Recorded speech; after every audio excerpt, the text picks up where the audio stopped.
Welcome. आप देख रहे हैं आज का बाजार जागरण बिजनेस के डिजिटल प्लेटफॉर्म पे। अगर हम बाजारों की I am getting my echo back, please PCR look into it. अब बाजारों की बात करते हैं। आज निफ्टी और सेंसेक्स में बिकवाली देखने को मिल रही है। Some bit of profit booking at higher levels. कल एक नया उच्चतम स्तर छूने के बाद आज मुनाफा वसूली के चलते हुए थोड़ा दबाव बाजारों में आज बना हुआ है। इस समय निफ्टी करीबन 128 अंक नीचे कामकाज करते हुए 26,046 के आसपास का लेवल है। वही सेंसेक्स में 435 पॉइंट्स की गिरावट इस समय है।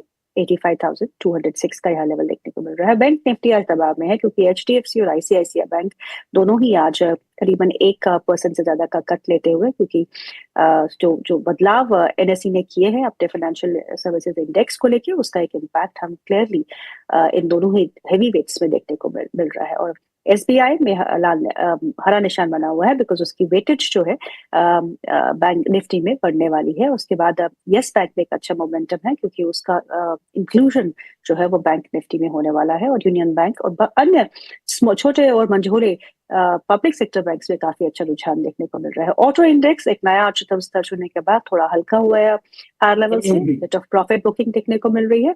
बहुत ही अच्छे बिक्री के आंकड़े जो हमको देखने को मिले वो ये जताते हैं कि जो जीएसटी में बदलाव हुआ है, कट हुए हैं, उसका क्लियर इम्पैक्ट हमारे consumption as far as the auto space है वहां देखने को मिल रहा है। बाजार की दिशा क्या रह सकती है, इन बातों का आपको ध्यान रखना होगा क्योंकि रिजर्व बैंक ऑफ इंडिया की पॉलिसी भी है फॉलोड बाय फेड पॉलिसी।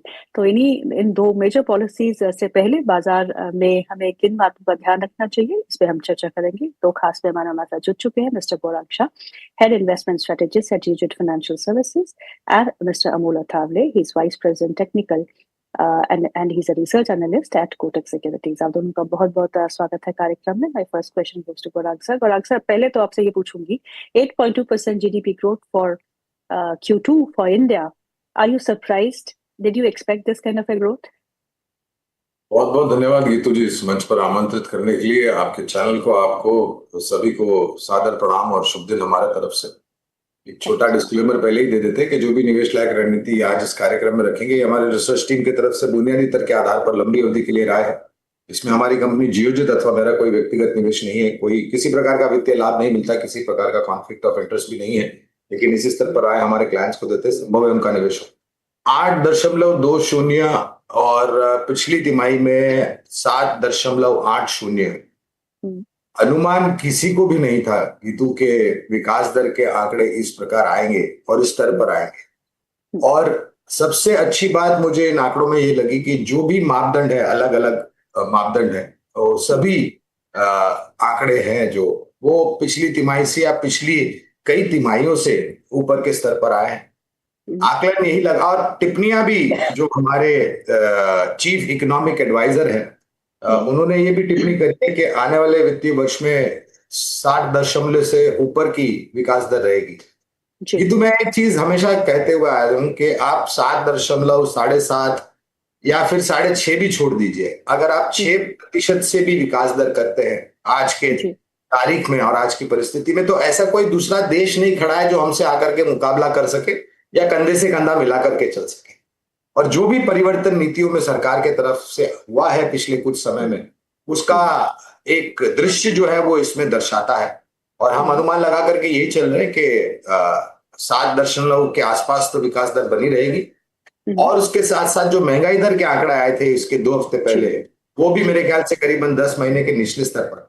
तो संभावना ये बनती है कि 5 दिसंबर को जब मॉनेटरी पॉलिसी के मेंबरान 0.25% की कटौती की उम्मीद मैं लेकर के चल रहा हूं, और शायद आरबीआई गवर्नर ऐसी घोषणा कर सकते हैं। और 10 दिसंबर को फेड चीफ पॉवेल साहब घोषणा करेंगे कि उन्होंने क्या मन बनाया है। मेरे ख्याल से इससे दशा और दिशा खास करके वित्तीय क्षेत्र की सकारात्मक रूप से प्रभावित हो सकती है। Good afternoon Amol sir, thank you so much for taking out time. Amol sir, आपके चार्ट्स क्या कहते हैं? All time high Nifty, Sensex, bank Nifty, अब क्या करना है इन लेवल्स पे? जी नमस्ते and good afternoon. I think 2 दिन का अगर ये करेक्शन छोड़ दे तो जो लार्जर सेटअप है मार्केट का वो अभी भी पॉजिटिव साइड पे है। द रीजन बिहाइंड इट, अभी भी मार्केट शॉर्ट टर्म एवरेजेस के ऊपर कंफर्टेबली ट्रेड होता हुआ हमने देखा है। 20 डे सिंपल मूविंग एवरेज आ रहा है अराउंड 25,950 की तरफ। उससे काफी ऊपर अभी तो भी चल रहा है। दूसरा, हायर बॉटम फॉर्मेशन निफ्टी ने या बैंक निफ्टी ने भी इम्पैक्ट मेंटेन रखा है। तो ऐसे कोई साइंस नहीं दिख रहे कि जहाँ पे रिवर्सल फॉर्मेशन ट्रिगर होता हुआ देखने को मिले। तो इसको मैं रूटीन करेक्शन पकड़ के ही चल रहा हूँ। लेवल्स के हिसाब से अगर मैं देखता हूँ तो इमीडिएट सपोर्ट जो रहेगा निफ्टी के लिए वो रहेगा 26,000 का, उसी के आसपास चल रहा है अभी निफ्टी। यहाँ पे अगर रिवर्स होता है तो वापस से एक फ्रेश अप ट्रेंड रैली आने के चांसेस काफी ब्राइट लग रहे हैं। ऑन द हायर साइड जो नेचुरल रेजिस्टेंस लेवल रहेगा वो रहेगा 26,300, वहीं से लास्ट टाइम करेक्शन ट्रिगर हो गया था। और ये सेटअप तभी बदलेगा जब मार्केट कहीं ना कहीं 25,800 850 के नीचे निफ्टी अगर ट्रेड होता है तो, या फिर 20 डे सिंपल मूविंग एवरेज के नीचे अगर कंसिस्टेंटली ट्रेड होता हुआ देखने को मिला तो थोड़ा सा सेटअप में चेंज हो सकता है। सो ट्रेंड जो है वो हमारी फ्रेंड है और ट्रेंड अभी भी अप है, थोड़ी बहुत प्रॉफिट बुकिंग हायर लेवल्स पे समय देखने को मिल रही है। गौरांग सर, आपने कहा कि आपको आरबीआई से 25 बेसिस पॉइंट के कट की उम्मीद है, लेकिन अगर हमारी जीडीपी ग्रोथ 8.2% है और 2 क्वार्टर्स की मिला के 8% ऑन एन एवरेज आ रही है, तो क्या हमें कट की जरूरत है? On the other hand also रूपी को देखिएगा, आज एक नया न्यूनतम स्तर उसने डॉलर के अगेंस्ट हुआ है, तो क्या माय क्वेश्चन इज, अगर हम इतनी अच्छी ग्रोथ कर रहे हैं तो इंटरेस्ट रेट की कटौती की जरूरत क्या है? देखिए गीतू, उभरती हुई अर्थव्यवस्था में आपको कुछ हटके कदम उठाने चाहिए। मैं बिल्कुल सहमत हूँ, महंगाई दर 10 महीने के निचले स्तर पर और विकास दर 18 महीने के सर्वोच्च स्तर पर, किसी को भी ऐसा अनुमान नहीं था। और ये एक तिमाही की है। एक तिमाही को एक आधार बना करके आप निर्णय लेंगे कि ब्याज दरों में कटौती नहीं करेंगे, तो मेरे ख्याल से ये, शायद मैं गलत हो सकता हूँ, ये विचारधारा सही नहीं होगी।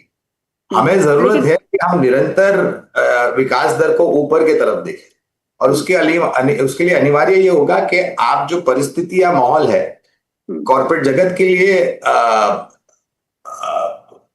एक ऐसा माहौल खड़ा करें कि सब साथ मिलकर चले और प्रगति मिले सब।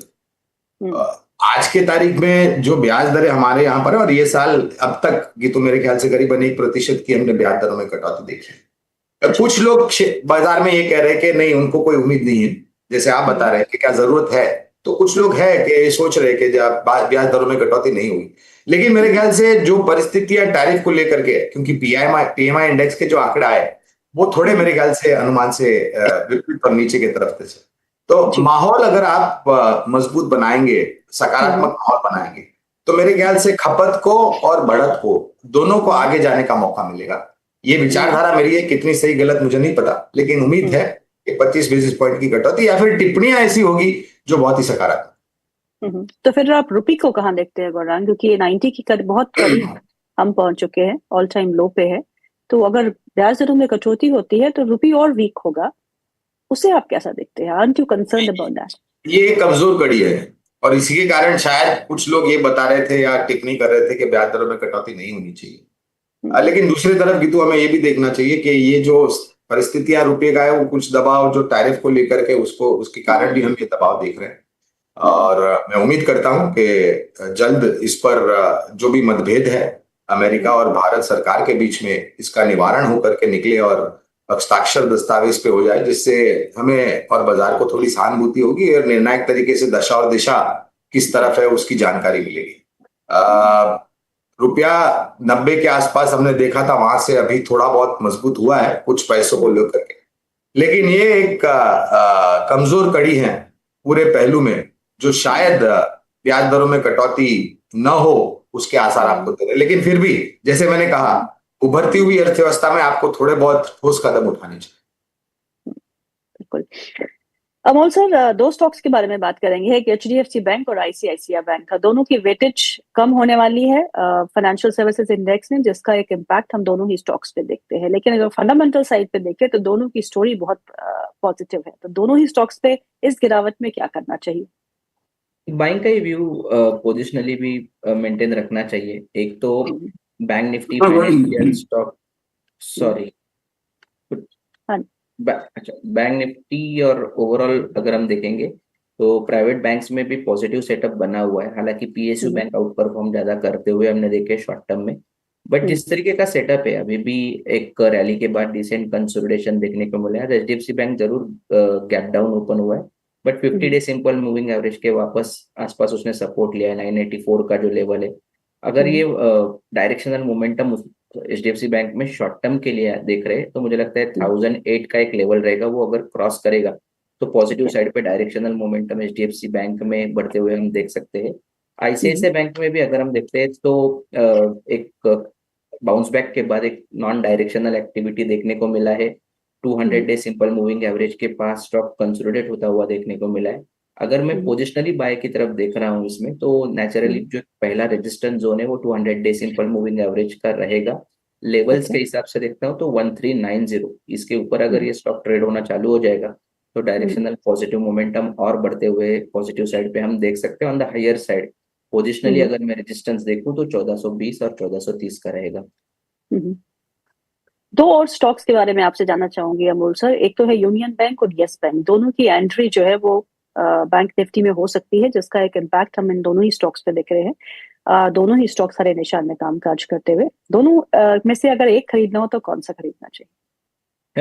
अगर आप ट्रेंड को फॉलो करने वाले ट्रेडर हो तो नेचुरली पहला प्रेफरेंस रहेगा PSU बैंक के ऊपर। उसमें भी अगर आप ब्रेकआउट के आप फॉलो करते हो पैटर्न्स तो यूनियन बैंक का फॉर्मेशन काफी प्रॉमिसिंग लग रहा है। हमने ये रिकमेंड भी किया था, स्टैंडर्ड डिस्क्लेमर भी बता देता हूँ। तो ट्रेंड फॉलोइंग ट्रेडर्स के लिए यूनियन बैंक अभी भी अट्रैक्टिव है। सपोर्ट रहेगा 154 के आसपास। ऑन द हायर साइड ये स्टॉक कहीं ना कहीं 170 175 की तरफ भी पोजिशनली बढ़ता हुआ देखने को मिल सकता है। और अगर आप इसमें इंटरेस्टेड हो कि जो स्टॉक नहीं चले हैं, जिसमें बॉटम आउट फॉर्मेशन देखने को मिल रहा है या फिर एक कंसोलिडेशन पैटर्न को आप ज्यादा फेवर करते हो तो येस बैंक का फॉर्मेशन भी काफी प्रॉमिसिंग लग रहा है। एक ही दिक्कत है उसमें कि स्टॉक एक सीमित दायरे में ट्रेड होता हुआ देखने को मिला है। रेंज रहेगा 2350 के आसपास। On the lower side support रहेगा 22 का। जब भी ये रेंज ब्रेक होगा ऑन द पॉजिटिव साइड पे 2350 के ऊपर तो स्टॉक में शार्प फ्रेश अपट्रेंड रैली आने के चांसेस काफी बढ़ जाएंगे। On the higher side 25 plus के लेवल्स भी आने के चांसेस ब्राइट है। गुलाम सर, ऑटो इंडेक्स ने आज सुबह सुबह एक नया उच्चतम स्तर छुआ, उसके बाद थोड़ी बहुत मुनाफा वसूली देखने को मिल रही है। और अगर हम नवंबर सेल्स के आंकड़े देखें तो धुआंधार टॉप गियर में सभी लगभग सभी कंपनीज के आंकड़े रहे। अब ऑटो स्पेस पे क्या करना है? अब एक अच्छा मोमेंटम भी हम देख चुके हैं। मारुति ऑल टाइम हाई पे है, आज भी हरे निशान में कामकाज करते हुए। अशोक लेलैंड 163 के लेवल पे है, 1.5% का इजाफा यहाँ देखने को मिल रहा है। और अन्य काउंटर्स में थोड़ी बहुत मुनाफा वसूली भी देखने को मिल रही है, जैसे M&M है, TVS है, हीरो मोटो है, बजाज ऑटो है। अब क्या करना है ऑटो स्पेस में? आप हमेशा पॉजिटिव ही रहे हैं, आई नो, और अगर आप इंटरेस्ट रेट और में कटौती की संभावनाएं जता रहे हैं तो आप पॉजिटिव ही होंगे अभी भी। तो ये तो देखिए, किसी भी सूचकांक अपना नया सर्वोच्चम स्तर बनाता है या ऊपर जाता है तो उसके बाद मुनाफा वसूली होना अनिवार्य है। मैं शेयर बाजार के लिए भी यही कहूंगा, हमने एक नया सर्वोच्चम शिखर देखा और उसके बाद मुनाफा वसूली देख रहे हैं। और ये हर बार हुआ है। जब कभी भी आप इतिहास उठा करके देख लें, जब कभी भी बाजारों ने एक नया सर्वोच्चम शिखर बनाया तो उसके बाद कुछ दिनों के लिए मुनाफा वसूली आती है, दायरेबंद कारोबार होता है, एक बुनियाद बनाने का प्रयास होता है और फिर ऊपर की तरफ चलते हैं। तो ऑटो क्षेत्र में भी हम तो काफी सकारात्मक नजरिया बहुत ही लंबे समय से लेकर के चल रहे हैं। और हमें लग रहा है कि एक ही दिक्कत है, अब ये दिसंबर का महीना है गीतू, और लोगों की विचारधारा बड़ी विपरीत है, विचित्र है। क्योंकि आप अगर दिसंबर में गाड़ी लेते हैं तो अगले महीने जनवरी 2026 में वो 1 साल पुरानी हो जाती है। ये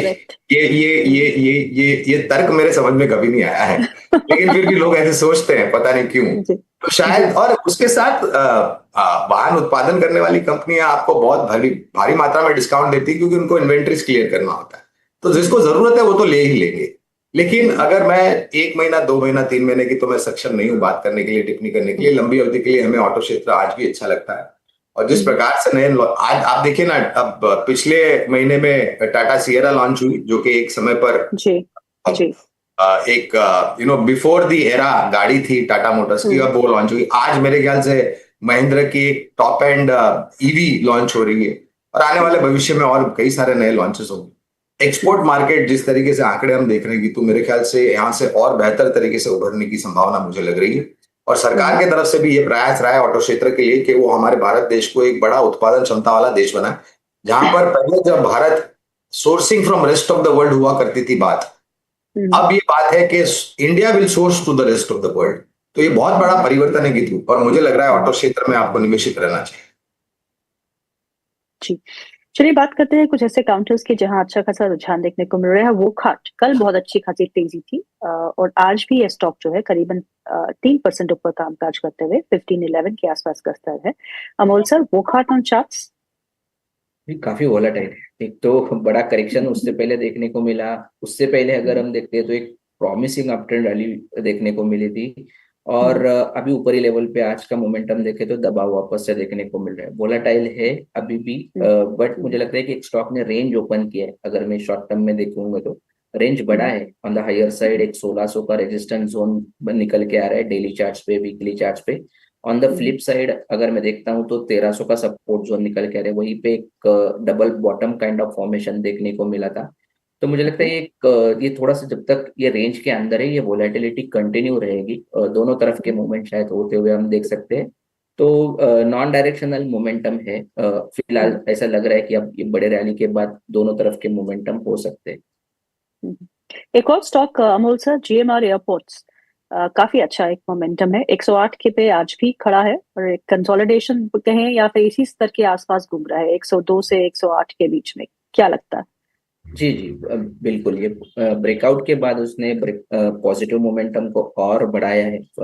अगर मैं देखता हूँ तो ये क्वार्टर में अभी तक 23% तक का रैली किया है, और ऊपरी लेवल पे भी ऐसे कोई साइंस दिख के नहीं आ रहे जहाँ पे कोई बड़ा करेक्शन ट्रिगर हो सकता है। तो ट्रेंड फॉलोइंग ट्रेडर्स के लिए मुझे लगता है 102 एक इम्पॉर्टेंट लेवल रहेगा। उसी के आसपास 20 डे सिंपल मूविंग एवरेज भी आ रहा है।